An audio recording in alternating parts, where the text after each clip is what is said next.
जय श्री कृष्णा, राम राम, जय माता दी, हर हर महादेव। आप सभी का स्वागत है दिव्य भक्ति मंत्रा में।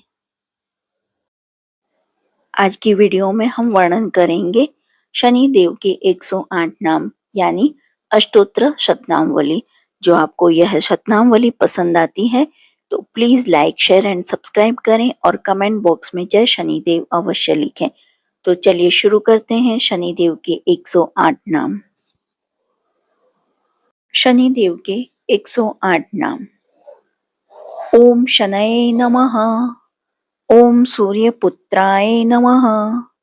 ओम छायात्मजाय नमः। ओम भास्कर भ्रात्रे नमः। ओम मंदगत्ये नमः। ओम द्विभुजाय नमः। ओम कृष्णवर्णाय नमः। ओम कृष्णांबर धराय नमः। ओम कृष्ण विग्रहाय नमः। ओम छत्रकुंडलमालिने नमः। ओम सौर्यै नमः। ओम शूलिने नमः। ओम घन गंभीरनादिने नमः। ओम मंदचारिणे नमः। ओम यमाग्रजाय नमः। ओम छायासुताय नमः। ओम तामसीने नमः। ओम शनये नमः। ओम भानुपुत्राय नमः। ओम महाकाय नमः। ओम महाबलाय नमः। ओम पिंगलोचनाय नमः। ओम कृष्णाय नमः। ओम रविपुत्राय नमः। ओम अरिकर्त्रे नमः। ओम गजवक्त्राय नमः। ओम गजाधिपाय नमः। ओम स्थूलाय नमः। ओम स्थूल शरीराय नमः। ओम स्थूल नेत्राय नमः। ओम स्थूल नासिकाय नमः। ओम स्थूल जंघाय नमः। ओम स्थूल बाहवे नमः। ओम स्थूल गात्राय नमः। ओम स्थूल मूर्धाजाय नमः। ओम श्यामाय नमः। ओम श्याम गात्राय नमः। ओम श्याम नेत्राय नमः। ओम श्याम विग्रहाय नमः। ओम श्याम वर्णाय नमः।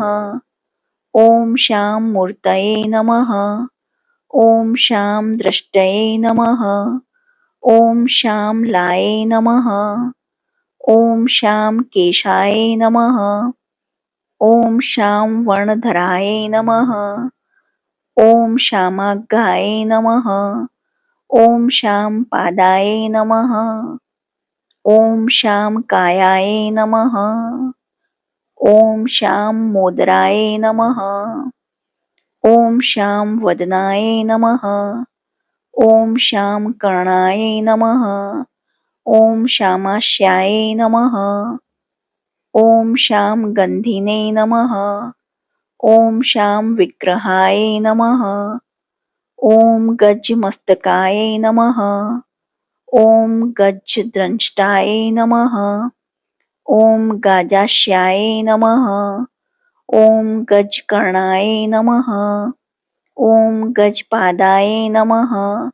ओम गजवक्त्राय नमः। ओम गजगात्राय नमः। ओम गजमूर्धजाय नमः। ओम शूलपाण्ये नमः। ओम खड्गपाण्ये नमः। ओम खट्वाग्धराय नमः। ओम धनुर्धराय नमः। ओम चापधराय नमः। ओम तूणीधराय नमः। ओम गदाधराय नमः। ओम परशुधराय नमः। ओम खट्वाग्धराय नमः। ओम बाणधराय नमः। ओम खड्गधराय नमः। ओम मुष्टिपाण्ये नमः।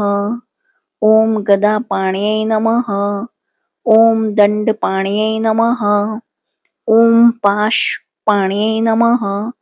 ॐ परशुपाण्यै नमः। ॐ खेटपाण्यै नमः।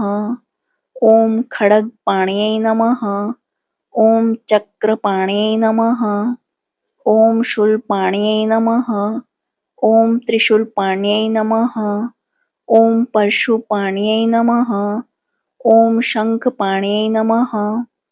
ॐ चापपाण्यै नमः। ॐ मुष्टिपाण्यै नमः। ॐ पाशपाण्यै नमः। ॐ शूलहस्ताय नमः। ॐ दण्डहस्ताय नमः। ॐ गदाहस्ताय नमः। ॐ चक्रहस्ताय नमः। ॐ धनुर्धराय नमः। ॐ खड्गहस्ताय नमः। ॐ परशुधराय नमः। ॐ खड्गहस्ताय नमः। ॐ शङ्खहस्ताय नमः। ॐ त्रिशूलधराय नमः। ॐ पाशहस्ताय नमः। ॐ दण्डधराय नमः।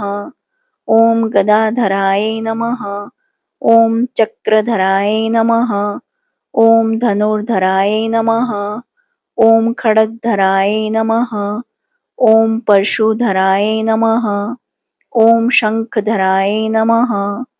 ॐ त्रिशूलधराय नमः। ॐ पाशधराय नमः। ॐ शनये नमः।